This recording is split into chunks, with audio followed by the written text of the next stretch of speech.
Good morning. એમસીક્યુઝમાં આગળ વધીએ. Question બેંકમાં આવી જાઉં. ક્વેશ્ચન છે 53. એક સ્લિટથી થતા ફ્રોનહોફર વિવર્તનમાં પહેલા અને પાંચમા ન્યૂનતમ વચ્ચેનું અંતર આપી દીધું છે 0.40 mm. સ્લિટને લંબરૂપે આપાત પ્રકાશની તરંગ લંબાઈ આપી દીધી છે 550 નેનોમીટર અને સ્લિટથી પડદાનું અંતર આપી દીધું છે 50 સેન્ટીમીટર. તો પહેલા ક્રમના ન્યૂનતમ માટેનો ખૂણો શોધો. તો MCQ 53માં હું આખો નહીં કરાવું, હિન્ટ આપી દઉં છું. તમને પ્રથમ ન્યૂનતમ અને પાંચમું ન્યૂનતમ એ બે વચ્ચેનું અંતર આપ્યું છે. ઓકે, તો ડાયાગ્રામથી એને સમજવાનો પ્રયત્ન કરીએ. એક સ્લિટવાળો પ્રયોગ છે, વિવર્તન કીધું એટલે હું એવું નક્કી કરી લઉં. તો અમે એક સ્લિટ બનાવી, આ સામે સ્ક્રીન લઈ લીધી. આ મધ્યસ્થ અધિકતમ છે, આ પ્રથમ ન્યૂનતમ અહીંયા લઉં છું હું, અને માની લો કે પાંચમું ન્યૂનતમ અહીંયા છે.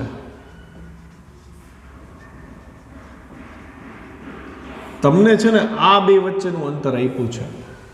તો પ્રથમ ન્યૂનતમનું અંતર કેટલું થાય મધ્યસ્થ અધિકતમથી? તો એને હું દર્શાવું છું અહીંયા x1 થી પ્રથમ ન્યૂનતમને, અને પાંચમા ન્યૂનતમને હું દર્શાવું છું અહીંયા x5 થી. ખ્યાલ આવ્યો? તો તમને તો આપ્યું છે આ બે વચ્ચેનું અંતર, એટલે કે x5 માંથી x1 બાદ કરો ને એ અંતર તમને આપી દીધું છે. સમજાણું? તો તમારે સ્ટેપ શું લખવું પડે? તો કે x5 માઇનસ x1 0.40 mm કે નેનો વોટેવર જે આપ્યું છે, લગભગ mm છે, એ તમારે લેવું પડે, મીટરમાં કન્વર્ટ કરવું પડે. અને x5 ને x1ની કિંમત શું આવે? ટેક્સ્ટબુકમાં એના સૂત્ર નથી, પણ ગઈકાલના લેક્ચરમાં મેં આ સૂત્ર તમને કરાવ્યા હતા. ન્યૂનતમ માટેનું સૂત્ર શું હતું? ન્યૂનતમ જે મળે એનું અંતર મધ્યસ્થ અધિકતમથી કેટલું છે એના માટેનું સૂત્ર મેં આવું કરાવ્યું હતું છોકરાઓ. xn બરાબર ન્યૂનતમ માટે n લેમ્બડા d/d. જે સૂત્ર વ્યતિકરણમાં nમી પ્રકાશિત શલાકાનું હતું અંતર માટે, એ જ સૂત્ર એનમાં ન્યૂનતમના અંતર માટેનું વિવર્તનમાં છે.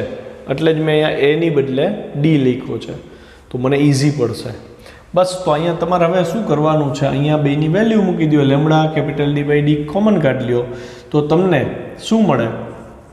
તો કે આ વેલ્યુ ખબર છે, એટલે x5 માઇનસ x1 બરાબર 5 માઇનસ 1, અને કોમન શું નીકળવું? તો કે લેમ્બડા કેપિટલ d/d. એમાં તમને લેમ્બડા આપી દીધો છે, કેપિટલ ડી આપી દીધો છે, આની વેલ્યુ પણ આપી દીધી છે, અને મીટરમાં ફેરવીને એ કિંમત મૂકવાની.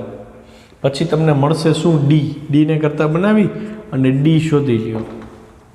ઓકે, અને ક્વેશ્ચન શું પૂછ્યો છે? ક્વેશ્ચન તમને પૂછ્યો છે પ્રથમ ન્યૂનતમ કેટલા ખૂણે રચાય.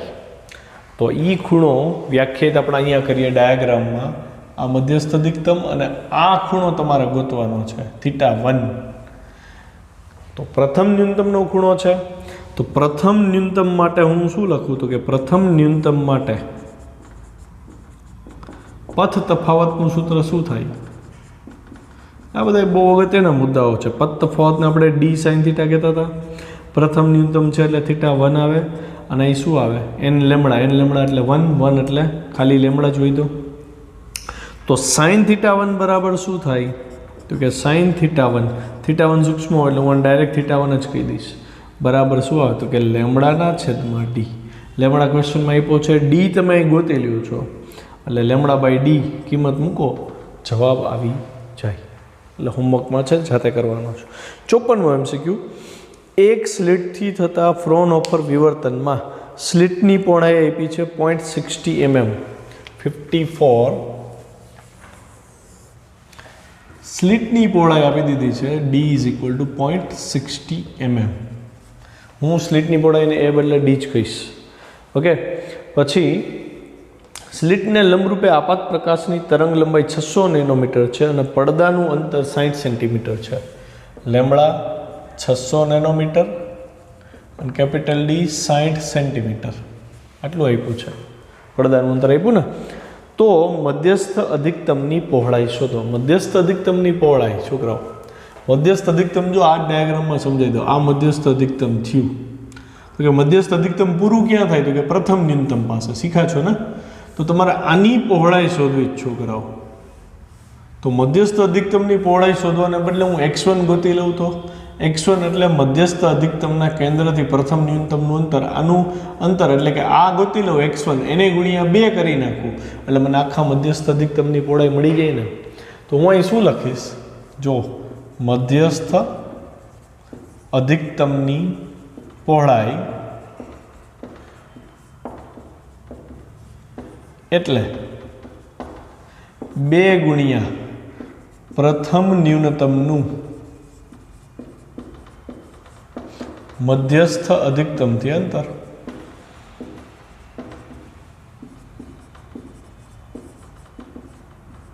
ખ્યાલ આવ્યો? એટલે હું અહીં શું લખું? માટે મધ્યસ્થ અધિકતમની પહોળાઈ ધારો કે કંઈક સિમ્બોલ આપી દીધો, ધારો કે મેં એને કહી દીધો 2x1 જ કહી દઈ સીધો. માટે 2x1 બરાબર શું થાય? મધ્યસ્થ અધિકતમની પહોળાઈ 2x1 શું થાય? તો કે 2 ગુણ્યા x1 શું થાય? તો કે ન્યૂનતમની વાત છે ને, પ્રથમ ન્યૂનતમનું અંતર હતું ને x1 એટલે n lambda d by d થાય. તો n તો 1 છે એટલે હું અહીં ખાલી લખીશ લેમડા d બાય d. તો અહીંયા 2 ગુણ્યા લેમડાની વેલ્યુ 600 ગુણ્યા 10⁻⁹ d 60 સેન્ટીમીટર છે, મીટરમાં ફેરવા 0.60 અને છેદમાં d એટલે 0.60 ઇન્ટુ 10⁻³ 0.60 કટ 6 દુ 12 ગુણ્યા 10⁻⁷ 10⁻⁴ મીટર. આવો જવાબ આવે છે. ઓપ્શન જો 1.2 mm આપ્યો છે. ઓકે, 54માં સાચું છે અને મીટરમાં છે તો મિલીમીટરમાં ફેરવી એટલે 10⁻³ મીટર એટલે 1.2 મિલીમીટર થઈ ગયા. ઓકે, 54મો થઈ ગયો. 55મો હોમવર્કમાં તમારે કરવાનો છે. હિન્ટ આપી દઉં છું. એક સ્લિટના ફ્રોનહોફર વિવર્તનમાં સ્લિટને લંબરૂપે આપાત થતા પ્રકાશની તરંગ લંબાઈ લેમડા આપી દીધો છે. સ્લિટ અને પડદા વચ્ચેનું અંતર કેપિટલ ડી આપી દીધું છે. પ્રથમ ક્રમનું ન્યૂનતમ મધ્યસ્થ અધિકતમથી 5 mm અંતરે આપી દીધું છે. તો સ્લિટની પહોળાઈ ગોતવાની છે. મતલબ તમને x1 આપી દીધો છે, લેમડા આપી દીધો છે, કેપિટલ ડી આપી દીધો છે અને સ્મોલ ડી ગોતવાનો છે. તો x1 બરાબર લેમડા કેપિટલ ડી બાય ડીનું ફોર્મ્યુલા મૂકી ડીને કરતાં બનાવી લ્યો એટલે MCQ થઈ જશે. પછી 56મો જુઓ. એક સ્લિટથી થતા ફ્રોનહોફર વિવર્તનમાં ડી પહોળાઈની સ્લિટને લંબરૂપે લેમડા તરંગ લંબાઈવાળો પ્રકાશ આપાત કરવામાં આવે તો સ્લિટનું પડદાથી અંતર કેપિટલ ડી છે. મધ્યસ્થ અધિકતમની રેખીય પહોળાઈ. હવે તો તમારું માઇન્ડ સેટ થઈ ગયું કે મધ્યસ્થ અધિકતમની રેખીય પહોળાઈ જે છે એ 2x1 થાય. મધ્યસ્થ અધિકતમની રેખીય પહોળાઈ કેટલી થાય? 2x1. એટલે હું અહીં લખું છું 2x1 થાય. કેમ 2x1 મેં અહીં સમજાવ્યું હતું, બરાબર? તો એ 2x1 છે. એ પછી સ્લિટની પહોળાઈથી અડધી કીધી છે. સ્લિટની પહોળાઈને હું d/2 કહું છું. રેડી? આવું થયું. તો તમને ગોતવાનું શું કીધું છે?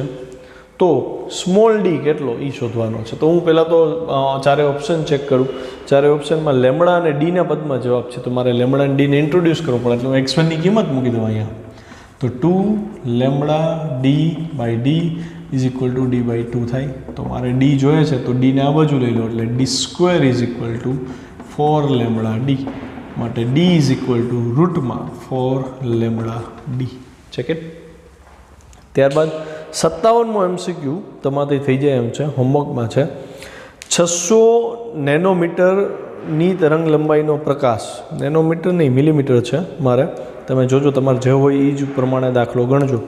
ની તરંગ લંબાઈનો પ્રકાશ અડચણ પર આપાત થાય અને 15 મીટર અંતર સુધી પ્રકાશ વાંકો વળતો નથી અથવા તો વાંકું વળવાનું ઓછું છે. તો છોકરો એનો મતલબ એવો થયો ને કે એવા કિસ્સામાં પ્રકાશ વાંકો નથી વળતો તો ત્યાં ફ્રેનલ અંતર કામ કરતું હશે. મતલબ કે વિવર્તનની ઘટના થતી નથી. આપણે ફ્રેનલ અંતર વ્યાખ્યાયિત કર્યું હતું કે ફ્રેનલ અંતર એટલે એવું અંતર કે એ અંતર માટે પ્રકાશનું વિવર્તન અવગણી શકાય, વાંકા વળવાની ઘટનાને અવગણી શકાય. તો આ લોકોએ ક્વેશ્ચનમાં ફ્રેનલ અંતરનો ઉલ્લેખ કર્યા વગર એવું કીધું છે કે 15 મીટર અંતર સુધી પ્રકાશ ખૂબ ઓછો વાંકો વળે છે.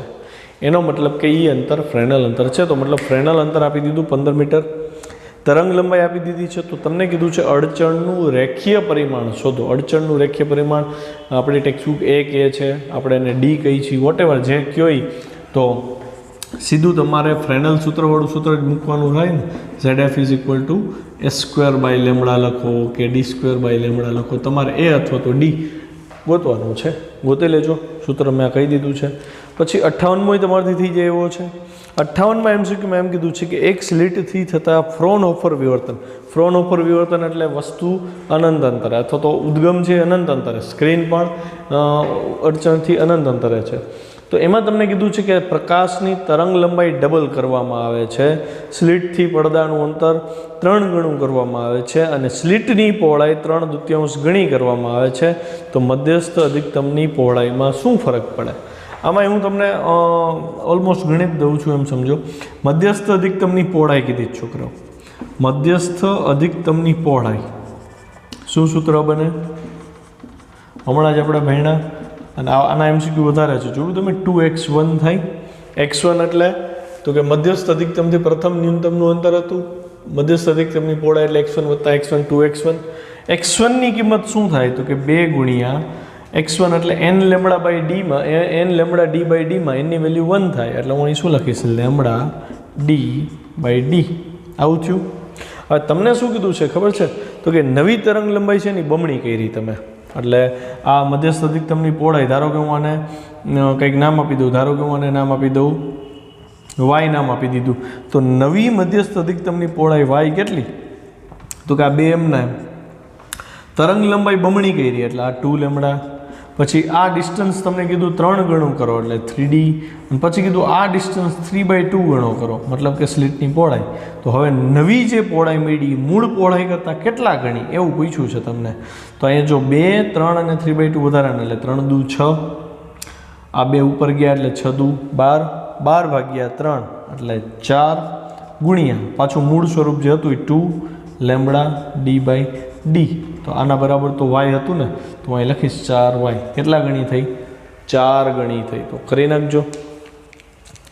પછી MCQ 59, 800 નેનોમીટરની તરંગ લંબાઈવાળો પ્રકાશ લંબરૂપે ડિફ્રેક્શન ગ્રેટિંગ. જો ડિફ્રેક્શન ગ્રેટિંગ આવ્યું આપણા સિલેબસમાં નથી, છતાં MCQ આવ્યો છે, જૂના સિલેબસમાં હતું એટલે હું કરાવી દઉં છું કે જેની પર 1.25 × 10⁵ લાઇન પર મીટર છે. તો દૂર રહેલ પડદા પર વધુમાં વધુ કુલ કેટલી પ્રકાશિત સલાકા દેખાય? ડિફ્રેક્શન ગ્રેટિંગ આપ્યું છે અને તમને લાઇનની સંખ્યા આપી દીધી છે 59માં.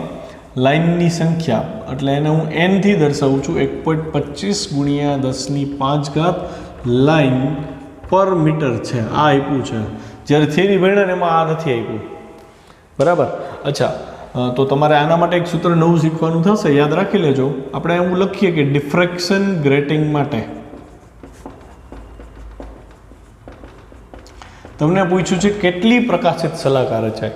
તો મેં એવું કીધું હતું અહીંયા 1 થી વધારે સલાકા છે ને, એટલે વ્યતિકરણ અને વિવર્તન બેય જોવા મળે. એટલે અહીંયા પ્રકાશિત સલાકા માટે તમારે વ્યતિકરણવાળું જે સૂત્ર હતું ને d sin θ = nλ એ ફોલો કરવું પડે. એટલે તમે અહીં શું કરશો? d sin θ = nλ ફોલો કરવું પડે.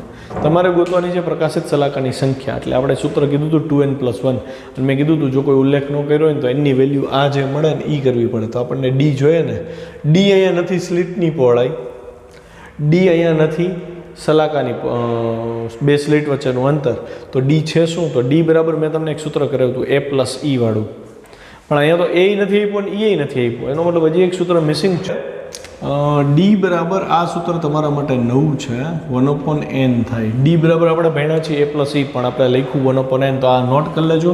જ્યાં n શું છે તો કે લાઇન પર મીટર 1.25 × 10⁵ છે. તો હું આ વેલ્યુ આમાં મૂકી દઉં એટલે મને મળે sin θ/n = nλ. મારે જોઈએ છે છોકરાઓ n, તો n ને કરતા બનાવવું તો શું થાય? તો કે sin θ/n λ. હવે મહત્તમ પ્રકાશિત સલાકાની સંખ્યા શોધવાની છે. મહત્તમ પ્રકાશિત સલાકાની સંખ્યા. તો એનું સૂત્ર મેં તમને કરાવેલું 2n + 1. તો n તમારે અહીં મૂકવાનું, આપણને એની થીટા કેટલો લેવું, પણ મહત્તમ પ્રકાશિત સલાકા માટે n મહત્તમ જોઈએ. n મહત્તમ કરવા સાઇન થીટાની વેલ્યુ મેક્સિમમ શું થાય, તો કે 1 થાય. એટલે મેં અહીંયા સાઇન થીટાને બદલે 1 કરી નાખ્યું. n અને લેમડા તમને આપી દીધા છે, એની કિંમત મૂકી n શોધી લ્યું, સ્મોલ n. એ કિંમત આમાં મૂકો એટલે મહત્તમ પ્રકાશિત સલાકાની સંખ્યા મળી જશે. 60નો MCQ તમારા હોમવર્કમાં છે, આરામથી થઈ જાય એમ છે, મારે હિન્ટ આપવાની કંઈ જરૂર નથી. બરાબર. રિઝોલ્વિંગ એંગલ કીધો છે, આલ્ફા અથવા તો ડેલ્ટા થીટા લઈ અને એનું સૂત્ર આપણે ટેક્સ્ટબુકમાં છે એ મુજબ મૂકી સીધી કિંમત જ મૂકવાની છે. પછી 61મો MCQ છે એ આપણે અત્યારે નહીં કરીએ. બરાબર. ફોટો ઇલેક્ટ્રિક અસર ને લેમડા ને એનર્જી સાથે શું સંબંધ છે, પોટેન્શિયલ સાથે શું સંબંધ છે, એ આપણે નેક્સ્ટ ચેપ્ટરમાં શીખશું. એ થઈ જાય પછી આપણે 61મો MCQ કરશે, અત્યારે નથી કરવું. પછી 62, 5 પોલેરોઇડ એવી રીતે ગોઠવ્યા છે કે જેથી દરેકની દગક્ષ તેની આગળની દગક્ષ સાથે 30નો ખૂણો બનાવે. તો શરૂઆતના પોલેરોઇડ પર અધ્રુવીભૂત પ્રકાશ આપાત થાય છે, તો પ્રકાશનો કેટલો ભાગ પારગમન પામે? બહુ જ સરસ ક્વેશ્ચન છે. બરાબર છે. ક્વેશ્ચન નંબર હતો 62. જો અહીંયા 62 એમ કીધું છે. પહેલો પોલેરોઇડ છે, હું એને અહીંયા દર્શાવી દઉં છું. આ પોલેરોઇડ P1 છે, આ પોલેરોઇડ P2 છે, પછી પોલેરોઇડ P3, પોલેરોઇડ P4 છે અને પોલેરોઇડ P5 છે. આવી રીતે છે, 5 પોલેરોઇડ લાઇનમાં ગોઠવા છે અને આપાત થતો પ્રકાશ અધ્રુવીભૂત છે. એટલે અહીંથી આ પ્રકાશ આવ્યો તો એ અધ્રુવીભૂત છે, એટલે હું એને આવી રીતે દર્શાવું છું. તમને ખબર છે કે પહેલો પોલેરોઇડ છે એ શું કરશે, તો કે આ અધ્રુવીભૂત પ્રકાશને ધ્રુવીભૂત કરી દેશે. એટલે હવે અહીંયાથી જોજો ત્યાંથી પ્રકાશ ધીમે ધીમે આવી રીતે આગળ વધે તો અહીંયા જે મળ્યો એ પ્રકાશ આની જે દગક્ષ હશે એને પેરેલલ હોય એવા ઘટકો બહાર નીકળી જશે, લંબ ઘટકોનું શોષણ થશે.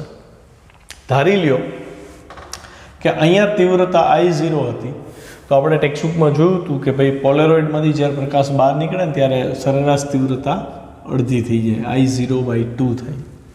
ખ્યાલ આવ્યો? હવે ક્વેશ્ચનમાં એમ કીધું છે કે એક પોલેરોઇડની દગક્ષ એના આગળના પોલેરોઇડની દગક્ષ સાથે 30ના ખૂણે છે. મતલબ આ બે વચ્ચેની દગક્ષનો ખૂણો 30 ડિગ્રી છે. આ બે વચ્ચે 30 ડિગ્રી, 30 ડિગ્રી, 30 ડિગ્રી. ખ્યાલ આવ્યો? તો તમારે કીધું છે અહીંયા જે પ્રકાશ પહોંચે એની તીવ્રતા કેટલી હશે એ ગોતવાનું કીધું છે, I'. તો મને એટલી ખબર પડે કે અહીંયા જે પ્રકાશ બહાર નીકળશે એની તીવ્રતા માલસના નિયમ ઉપરથી મળી જાય. તો હું આને I1 કહી દઉં. પહેલા પોલેરોઇડમાંથી નીકળું ત્યારે I1 કેટલું થશે, તો કે I0/2 થશે. પછી અહીંયા જે પ્રકાશ નીકળે છે એની તીવ્રતાનું I2 કહી દઉં.